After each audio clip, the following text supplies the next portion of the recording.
Okay, the next lesson is about nationalism and sectionalism in America. Nationalism is a growing pride in one's country, and that will be growing in the early 1800s here. Sectionalism is more negative. It's the divide in our country. Our country was really unified in the beginning, but by the 1820s or so, a divide is growing between the North, the South, and the West. The underlying issue is the issue of slavery, which should have been resolved when we wrote the Constitution and the Declaration of Independence. So that festers and grows, and resentment grows, and problems are going to continue to grow with that. But let's talk about nationalism first. Nationalism is a feeling of loyalty and pride in one's nation.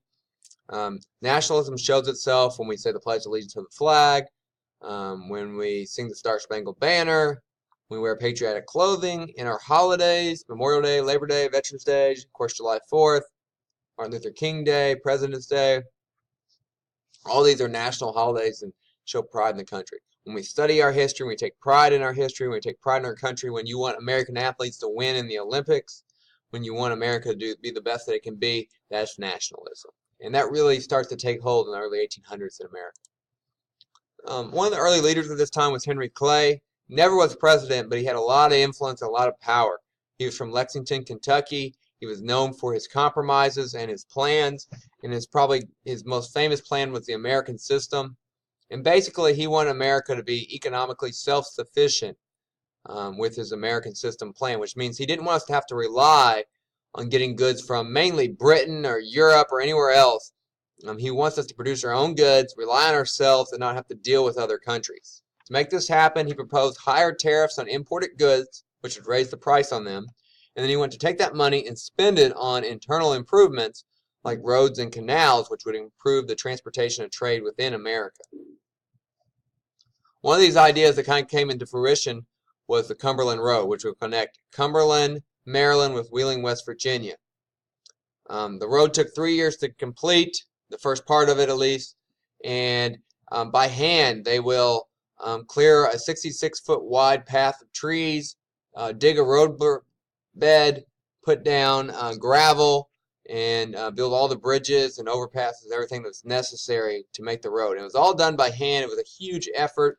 But with the completion of the Cumberland portion of the road, you now have the Potomac River, which leads to the Atlantic Ocean in Washington, D.C., connected with the Ohio River, which leads down to the Mississippi River, which eventually leads down to New Orleans. So it connects the center part of America with the East Coast in two different ways, and it was very good for trade and travel.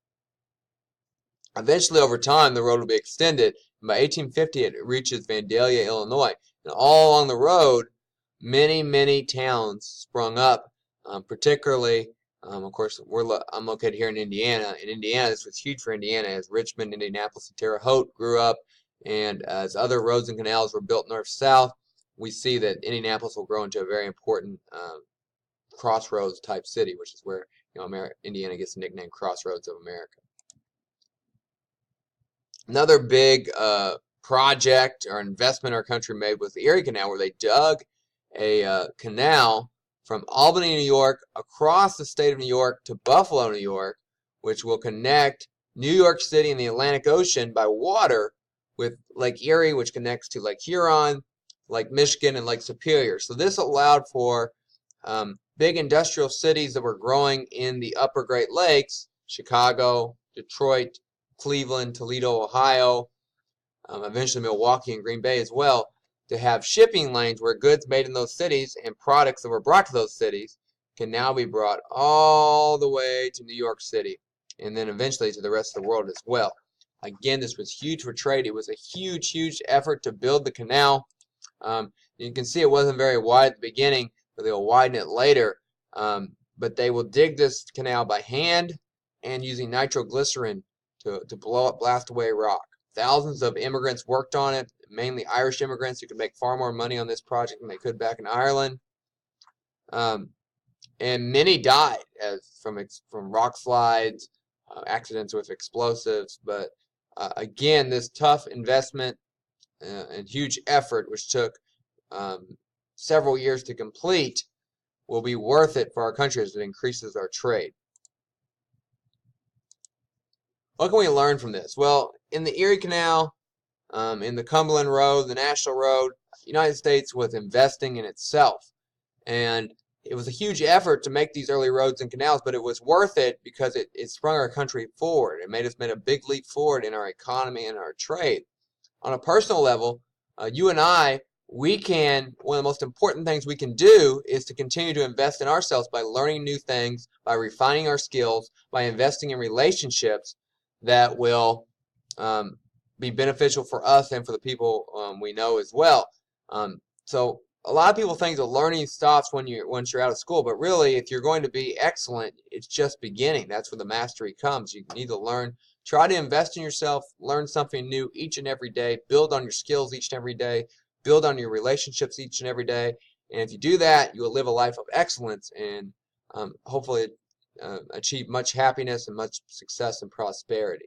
It's easier now than ever before to invest in yourselves. There's plenty of resources online. One of the best ways you can do is to get a mentor, someone who's more of an expert at something than you are, and follow them around, help them, learn from them. There's, of course, books, there's videos, endless resources. But if we all invest in ourselves more, our country will take a leap forward, and more importantly, our personal lives will take a leap forward.